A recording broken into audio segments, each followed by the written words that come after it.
ये कहानी है सृष्टि के सबसे बड़े रहस्य की। एक ऐसा रहस्य जिसे बताने के लिए स्वयं महादेव को अपने परिवार, अपने गण, अपने हर चिन्ह का परित्याग करना पड़ा। पर नियति देखिए, जिस रहस्य को उन्होंने सबसे छिपाया उसे दो साधारण पक्षियों ने सुन लिया और अमर हो गए। ये कथा आरंभ होती है माता पार्वती के एक प्रश्न से। उन्होंने महादेव के गले में मुंडमाला देखकर पूछा, हे स्वामी, आप अमर हैं, पर मुझे हर जन्म के बाद नया शरीर धारण करना पड़ता है और फिर से आपको पाने के लिए तपस्या करनी पड़ती है। इस वियोग का अंत क्या है? अमृता का रहस्य क्या है? यह कोई साधारण प्रश्न नहीं था।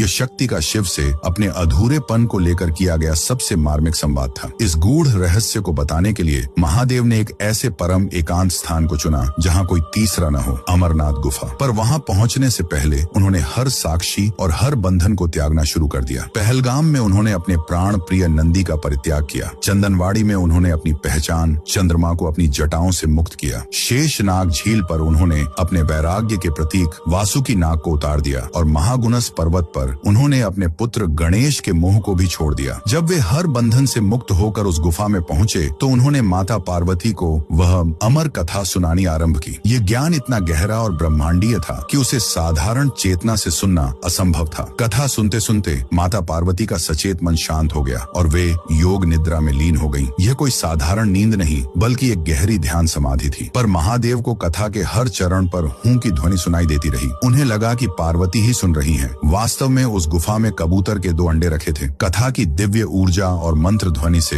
वे अंडे समय से पहले ही फूट गए और उनसे एक कबूतर का जोड़ा निकल आया। ये वही पक्षी थे जो उस ब्रह्मांडीय सत्य को पी रहे थे और सहमति में हूं का स्वर भर रहे थे। जब कथा समाप्त हुई और महादेव ने देखा कि पार्वती तो योग निद्रा में है तो वे क्रोधित हो उठे। तो किसने मेरे इस परम रहस्य को भंग किया? उनकी दृष्टि उन नवजात कबूतरों पर पड़ी जो अमर कथा के तेज से अमर हो चुके थे। सृष्टि का संतुलन बिगड़ चुका था। इस भूल को सुधारने के लिए महादेव ने अपना त्रिशूल उठाया, पर वे रुक गए। उन्होंने सोचा, जिस कथा ने इन्हें अमर बनाया वह मेरे ही शब्द हैं। यदि मैं इन्हें मारता हूँ तो मैं अपने ही वचन, अपनी ही अमर कथा को झूठा सिद्ध कर दूंगा। महादेव का प्रलयंकारी क्रोध उनकी परम करुणा के आगे झुक गया। उन्होंने उन कबूतरों को जीवन दान दिया और वरदान दिया कि वे युगों युगों तक इस गुफा में शिव और शक्ति के शाश्वत प्रेम और उस अमर कथा के जीवंत साक्षी बनकर निवास करेंगे। उस अमरनाथ महादेव के सम्मान में जिनकी करुणा उनके नियमों से भी बढ़ी है, कमेंट्स में जय बाबा अमरनाथ अवश्य लिखें।